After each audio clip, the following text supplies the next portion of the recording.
En esta noche, Señor, venimos a ti con un corazón sediento de tu palabra, sediento, Señor, de tu presencia. Cuánto queremos, Dios, que tú nos hables y nos hables al corazón, Señor. Solamente tu palabra puede cambiarnos, solamente tu palabra es capaz de producir cambios en nuestras vidas, Señor. Por eso hoy estamos aquí, te presento cada uno de mis hermanos, te presento mi vida, Señor, me escondo detrás de tu cruz y te pido, Dios, que hables a tu pueblo en esta noche, en el nombre de tu Hijo amado Jesucristo. Amén. Y la iglesia dice amén. Bueno, hermanos, quiero pedirle que venga conmigo al Evangelio de Lucas, capítulo 9, del versículo 51 al 53. Si tiene su Biblia, por favor, busque el Evangelio de Lucas, capítulo 9, versículos 51 al 53. Si no, vamos a estar leyendo en este momento. Leo para ustedes entonces la versión Dios habla hoy. Dice así: cuando ya se acercaba el tiempo en que Jesús había de subir al cielo, emprendió con valor su viaje a Jerusalén. Envió adelante mensajeros que fueron a una aldea de Samaria para conseguirle alojamiento. Pero los samaritanos no quisieron recibirlo porque se daban cuenta de que se dirigía a Jerusalén. ¿Alguna vez usted se ha encontrado en su devocional con una palabra, con una porción de la Escritura que pareciera no decirle mucho a su corazón de parte de Dios? ¿Alguna vez le ha pasado? Sinceramente puede contestarlo. O quizá ha pensado que se encuentra ahí para proporcionarle un dato histórico o meramente informativo, quizá. A mí me ha pasado. Cuando leí esta escritura por primera vez, quedé como los emoticones o como los emojis. Me corregiría mi hija: mami, no se dice emoticones, se dice emoji. Así. ¿Esto con qué se come? Muchas veces he estado frente a porciones así. Dirían los estudiantes de Langham, frente a una perícopa para desentrañar. Frente a este pasaje de la Escritura que acabamos de leer, alguna vez estuve así, pero adentrándome cada vez más en la Biblia, fue cuando comencé a relacionar ese texto que acabamos de leer con otros apartes de la Escritura y entendí mucho de lo cual quisiera compartirles esta noche. Lucas 9:51 que acabamos de leer dice: cuando ya se acercaba el tiempo en que Jesús había de subir al cielo, emprendió con valor su viaje a Jerusalén. ¿Emprendió con valor? ¿Que acaso alguna vez Jesús no fue valiente? Lo primero que llama la atención aquí es la actitud del maestro. Sabía que se acercaba la hora de finalizar la tarea que el Padre le había encomendado. Sí, lo sabía. Pero también sabía que esa pasadita por Samaria no le iba a resultar del todo muy grata, muy agradable. Para entender esto, usted necesita haber pasado en alguna oportunidad por Juan, capítulo 4, versículo 9, en donde leemos una categórica, una tajante afirmación que dice: los judíos no se trataban con los samaritanos. No se trataban, no se llevaban bien, no se tratan entre sí, rechazan todo trato, no se tratan. Hago una pregunta en esta noche a tu corazón. ¿Tienes personas con las que simplemente no te tratas? Pero ¿cómo, mi hermana, si tú le estás predicando a cristianos? Sí, te pregunto, ¿tienes personas con las que no te llevas bien? ¿Con las que rechazas todo trato? Quizás familiares con los que prefieres y dices, mejor de lejitos. Vayamos nuevamente a la Escritura y recordemos por qué los judíos en tiempos de Jesús no se trataban con los samaritanos. ¿A qué se debía esa enemistad? Sin temor a equivocarme, puedo afirmar que desde tiempos inmemoriales siempre han existido en un grupo las corrientes divisionistas que tratan de apartar a los unos de los otros. Pues bien, el pueblo de Israel no fue ajeno a esta situación. ¿Conocen ustedes que después de David, el reino de Salomón fue esplendoroso? Pero tuvo Salomón un pequeño detalle olvidado y fue la enseñanza a su hijo Roboam del temor de Dios. De ahí la importancia de la educación de los hijos en las Escrituras.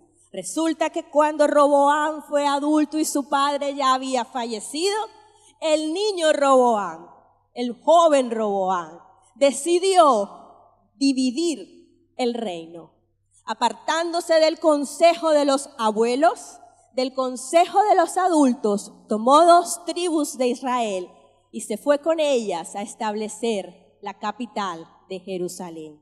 Y las otras 10 tribus, comandadas por el capitán del ejército de Salomón, que se llamaba Jeroboam, constituyeron el reino del norte, cuya capital era Samaria. Y desde entonces hasta hoy conocemos con ese nombre a las 10 tribus del norte, los samaritanos. Esas 10 tribus posteriormente fueron invadidas por asirios, por un pueblo extranjero. ¿Y ustedes qué creen que pasó? Con esa juventud débil de mente, con esa juventud débil de principios, empezaron a entremezclarse con los extranjeros y adquirieron las costumbres de ellos, se casaron con ellos y por ende adoraron los mismos ídolos. Y qué triste que habiendo conocido al Dios vivo, habiendo conocido al Dios que abrió el mar rojo, hoy se volvían a los ídolos. Y por esa razón, hubo división entre judíos y samaritanos. Porque allá entre los judíos se conservaba un remanente que todavía adoraba al Dios verdadero.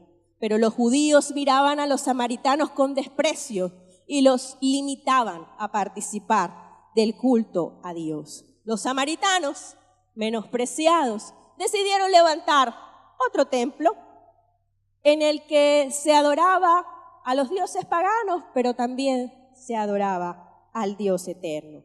Ese templo fue levantado en el monte Gerizim, dice la Biblia. Tanta era la rivalidad entre los dos pueblos que cuando los judíos regresaron del exilio por allá con Daniel, cuando regresaban de Babilonia, los mismos hermanos, los de la misma casa, los del mismo pueblo, ponían zancadillas a los judíos para que no reconstruyeran el templo ni tampoco las murallas. Hoy en día se vive divisiones interinas entre casas, entre familias y entre el pueblo de Dios. Divisiones que nos acaban, que nos destruyen, que no nos permiten tomar una posición de autoridad en esta nación, porque estamos con guerras interinas los unos con los otros. En época de Jesús, el término samaritano se utilizaba entonces no tanto para determinar el origen geográfico, como decir de Samaria, sino para referirse a los seguidores de una religión impura que surgió en Samaria. Los samaritanos seguían rindiendo culto en Gerizim y los judíos los trataban con enorme desprecio. Tanto el corazón, en muchas partes de la Biblia usted va a poder ver que tanto el corazón de los judíos estaba contra los samaritanos, como el de los samaritanos estaba contra los judíos. Es decir, claramente eran enemigos. Le pregunto, ¿tiene usted enemigos? ¿Cómo así, hermana? Si yo a todo el mundo trato bien, yo respeto a todo el mundo, yo amo a todo el mundo cabe en mi corazón. Aún así, a veces usted cuenta con enemigos ocultos, gente que lo lleva en la mala, gente que lo envidia, gente que lo menosprecia, que lo critica, que lo intimida. Y esa enemistad entre los dos pueblos era supremamente explícita. No había disimulos entre los judíos y los samaritanos. Por eso cuando Jesús se acerca a la samaritana y le pide que le dé un poco de agua para beber, esta le responde con sarcástica pregunta. Le dice así: tú, siendo judío, o sea, mi enemigo, de esos que me han menospreciado a mí y a mi pueblo, me pides a mí, que soy de Samaria, que te dé agua para beber. En perfecto español, la samaritana lo que le estaba diciendo al maestro era, en perfecto costeño, era mandas cáscara. Porque ella no sabía que estaba frente al Rey de Reyes. Ella sabía que estaba frente a un judío. Imagínese usted si en ese momento Jesús frente a la samaritana pidiendo un vasito de agua encontró esa actitud. Imagínese ahora los discípulos en el pasaje que acabamos de mirar pidiendo alojamiento. El desprecio que encontraron de parte de los samaritanos fue tal que dice la Biblia que cuando los discípulos Santiago, quiero hacer un énfasis ahí, Santiago y Juan, no era Pedro, el que tiene fama de ser, no, Santiago y Juan le dijeron al maestro: Señor, ¿quieres que ordenemos que baje fuego del cielo y acabe con ellos? ¿Quiénes estaban hablando? Analice usted. Como cuando uno piensa, ay, ojalá y que le caiga un rayo del cielo y lo parta en dos. Está provocando la ira de Jehová al meterse conmigo. Ascuas de fuego está acumulando sobre su cabeza. Porque ahí sí nos sale Biblia. Señor, tú deberías hacer que le pase algo para que él entienda. Señor, mételo en el molino. ¿Y qué digo en el molino? Mételo en el horno de fuego, Señor, para que se dé cuenta con quién se está metiendo. Esto está como ayer, como estaba jugando Colombia con Inglaterra. Cada vez que Inglaterra iba a meter un gol, uno decía, no, Señor, no lo permitas. Queríamos cantar esa victoria, ese gol para Colombia. Queríamos pasar a cuartos de final. Y cada vez que uno de ellos iba a patear la pelota, uno deseaba que ese fuera el que la botara. Pero no fue así. La tristeza de ayer. Pero ¿qué hizo Jesús con Santiago y Juan? Jesús regañó a Santiago y a Juan. Sí, Señor, regañó. En Lucas capítulo 9, 51 al 56 vemos que Jesús se voltea y los reprende. Y les dice, ¿ustedes no saben de qué espíritu son? Porque el Hijo del Hombre no ha venido a quitarle la vida a nadie, sino a salvársela. Y los otros atrevidos pidiendo que cayera fuego del cielo y que los consumiera. ¿Con qué derecho? Diría el Señor. Por eso, en alguna ocasión, el Señor, conociendo bien cómo era el carácter de Santiago y de Juan y el de todos sus discípulos y el suyo y el mío también, en alguna razón, en algún momento, Dios los llamó Boanerges. Dígale al que está a su lado, Boanerges, no se le olvide esa palabra. Boanerges significa hijos del trueno. Imagínense ustedes, Santiago y Juan. Eso denota que ni Santiago y ni Juan eran ningunas peras en dulce, que Juan no era ningún sentimentalista pasivo, sino más bien que tenía una personalidad recia, aguerrida. Un pescador de oficio en el mar de Galilea, socio de Pedro, por supuesto, en el tema de las embarcaciones y los peces, socio también de Andrés, fue transformado por Dios hasta llegar a ser una de las personas más famosas por su carácter amoroso, conocido como el discípulo amado. Juan habla acerca del amor más que cualquiera de los otros evangelistas. ¿Cómo le parece lo que hace el Señor con nosotros? Así que si está peleado con alguien, si no se trata con alguien, si dice que mejor de lejitos, tiene la oportunidad de que Dios transforme. El maestro capitalizó esa situación para enseñarnos algo muy importante, y es cómo lidiar con quienes nos aborrecen, ya sea de frente o por la espalda. Los que te hacen oposición, los que se burlan de ti quizá por ser cristiano.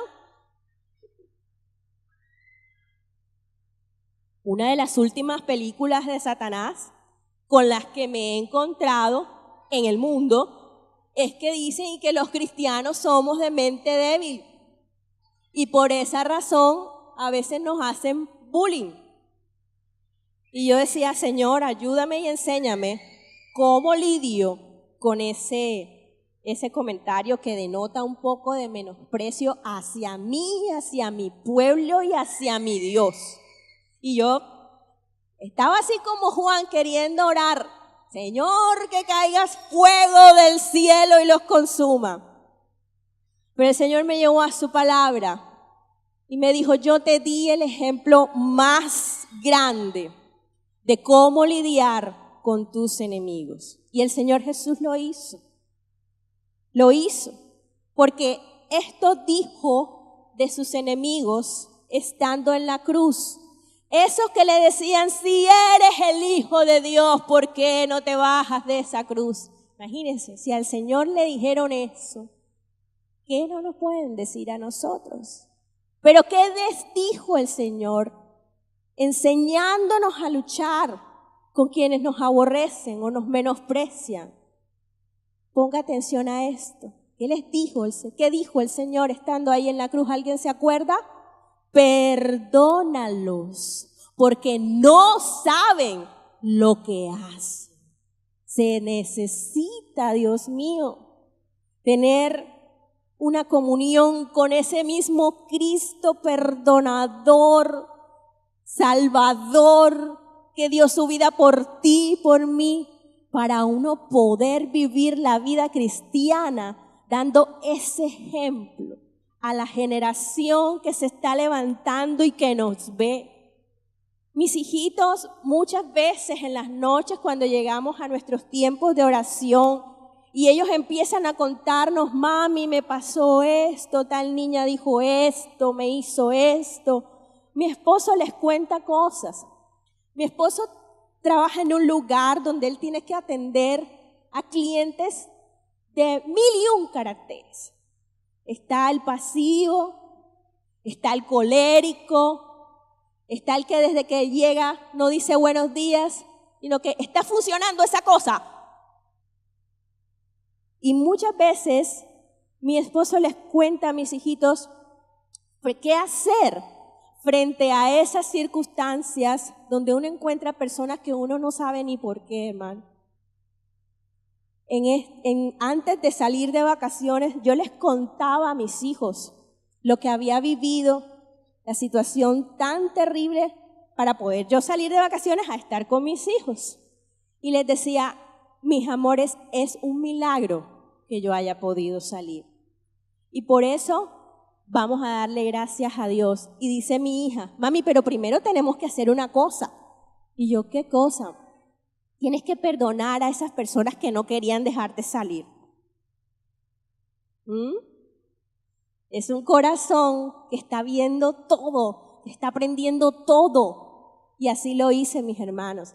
Delante de mis hijos mencioné el nombre de las personas porque ella los conoce, que no querían y estaban ahí haciendo la guerra y molestando. Y mi hija le decía, lo hago simplemente, amor, porque el nombre de Jesús está por encima de ellos. Lo que tú puedas aprender está por encima de lo que haya pasado. Y porque yo sabía que si yo no le daba a ella un ejemplo de perdón, ¿qué era lo que estaba sembrando? En un país y en una ciudad y en una cultura tan violenta como nos ha tocado, donde los jóvenes manejan vocabularios soeces, donde para ser amigos o para saludarse entre amigos tienen que decirse una palabrota. ¿Cómo no enseñarle a nuestra juventud a decir, perdónalos porque no saben lo que hacen? Por eso, en Filipenses 2:6, también estaba el apóstol enseñando esto y le decía a la iglesia, haya pues en ustedes este mismo sentir. Es decir, ustedes hagan lo mismo que hizo su Señor, que hizo su Maestro. Aunque era Dios, no consideró el ser igual a Dios algo a lo cual aferrarse. Al contrario, renunció a esa igualdad y se hizo igual a nosotros. Como hombre, se humilló a sí mismo y obedeció a Dios hasta la muerte y muerte de cruz.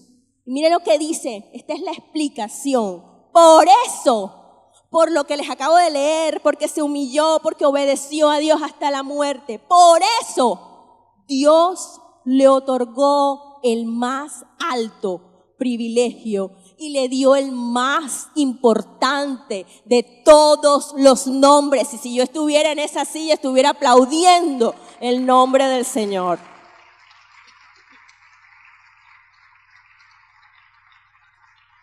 Mire lo que dice, para que ante Él se arrodillen todos los que están en el cielo y en la tierra y aún debajo de ella. ¿Sabe? Todo el mundo, todo en este mundo, absolutamente todo tiene un nombre. Pero el nombre de Jesucristo, nuestro Salvador, fue elevado por encima de cualquier nombre. Fue nada más y nada menos que el Padre el que lo elevó a esa categoría, el que lo puso en ese lugar. Y por eso es tan importante el nombre de Cristo, nuestro Señor. Por eso la Biblia en el Salmo 148:13 dice: alaben el nombre de Jehová, porque solo su nombre es enaltecido. Su gloria es sobre la tierra y los cielos. Salmo 148:13.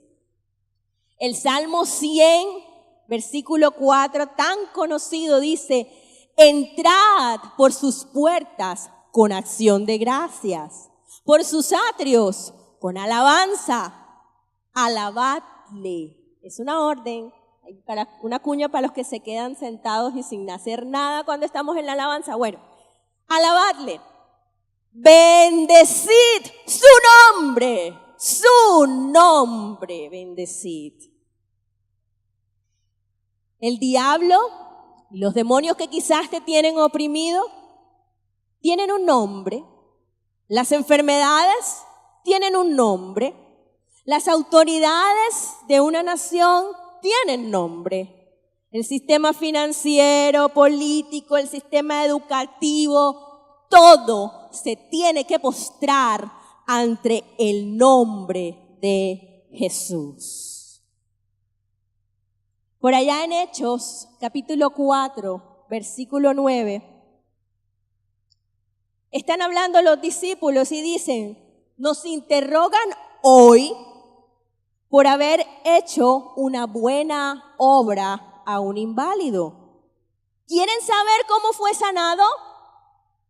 Déjenme decirles claramente, tanto a ustedes como a todo el pueblo de Israel, que fue sanado por el poderoso nombre de Jesucristo de Nazaret, a quien ustedes crucificaron, pero a quien Dios levantó de los muertos. Por eso nosotros insistimos tanto a la iglesia: hay sanidad en el nombre de Cristo, en su poderoso nombre, porque su nombre es sobre todo nombre. Amén.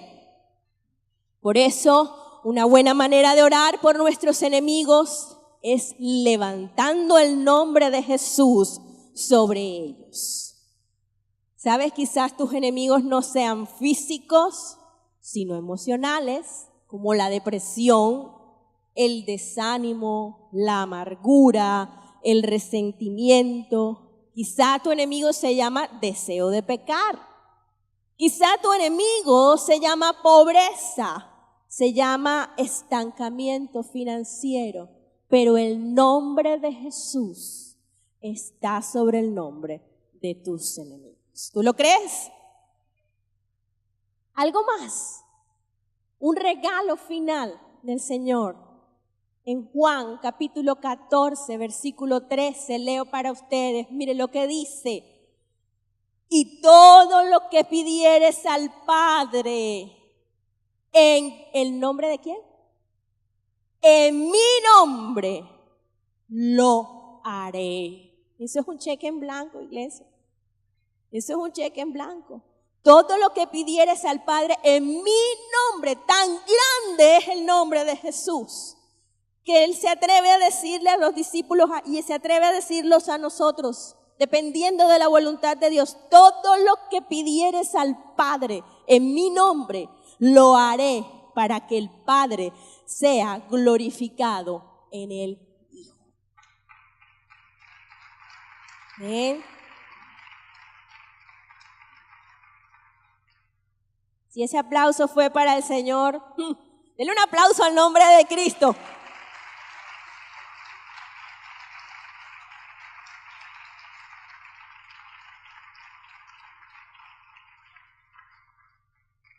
Quisiera llamar al altar, o si te quieres quedar allí, si quieres inclinar tu cabeza, quiero que oremos. ¿Sabes?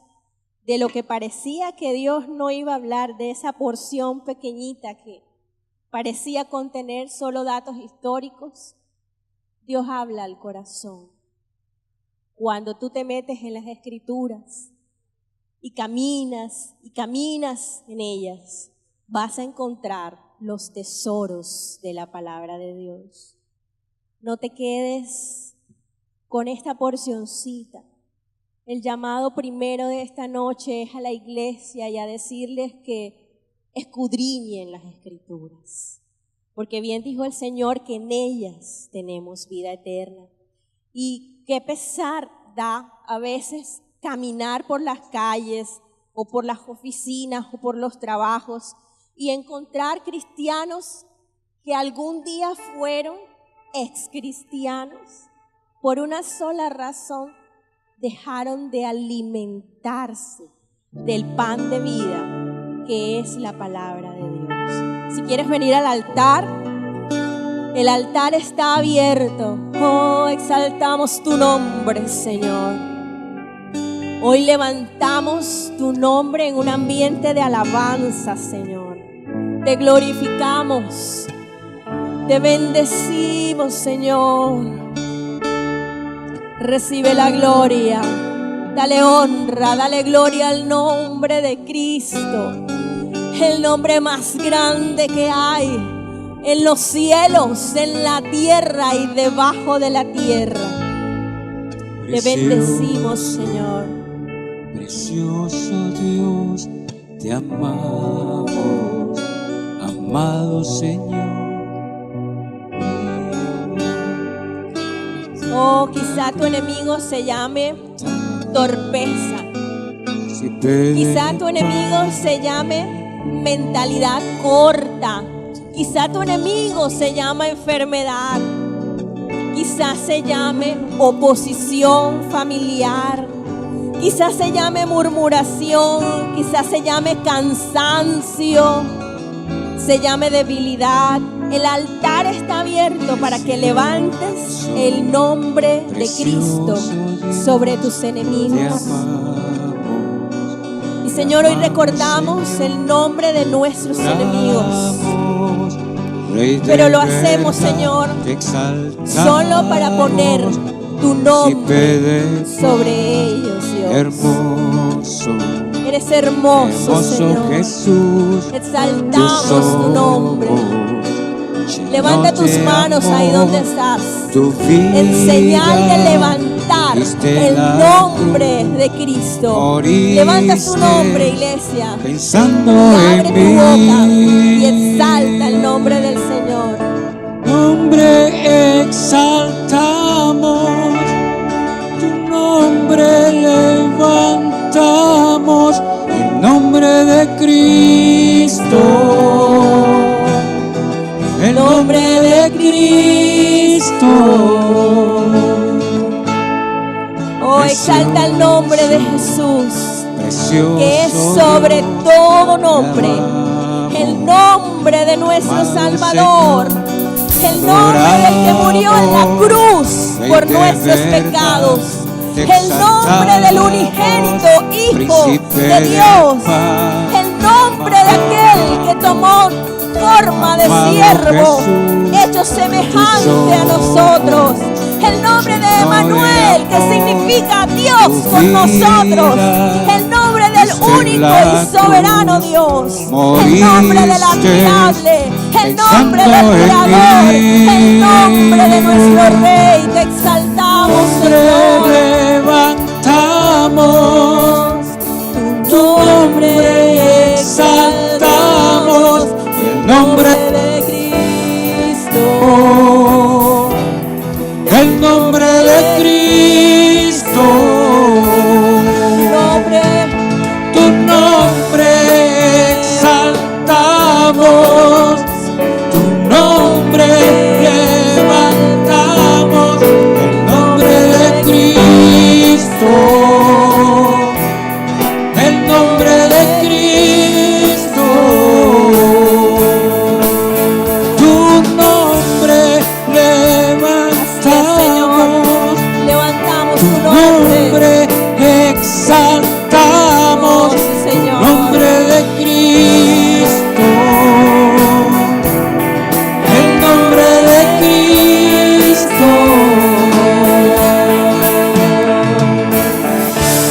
Señor, los que estamos en esa noche, en ese lugar, levantamos tu nombre sobre toda circunstancia.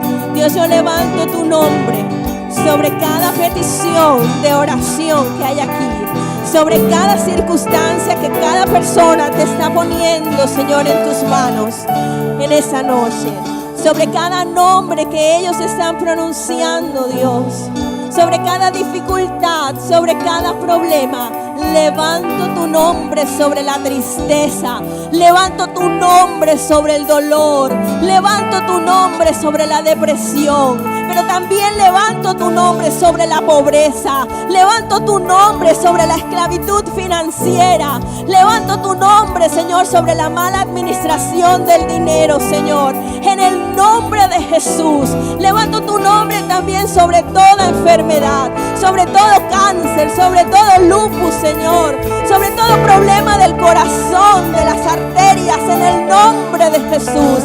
Levanto tu nombre, Señor, sobre nuestros enemigos, sobre la familia que quizás se opone, Señor. Levanto tu nombre sobre aquellas personas que menosprecian tu pueblo, que menosprecian tu iglesia. Levanto tu nombre, Señor, el nombre que es sobre todo nombre. A ese nombre damos gloria en esta noche y te damos un aplauso, Señor, de agradecimiento por lo que hiciste por nosotros. Gracias, Señor. Gracias, Señor. Aleluya. Tu nombre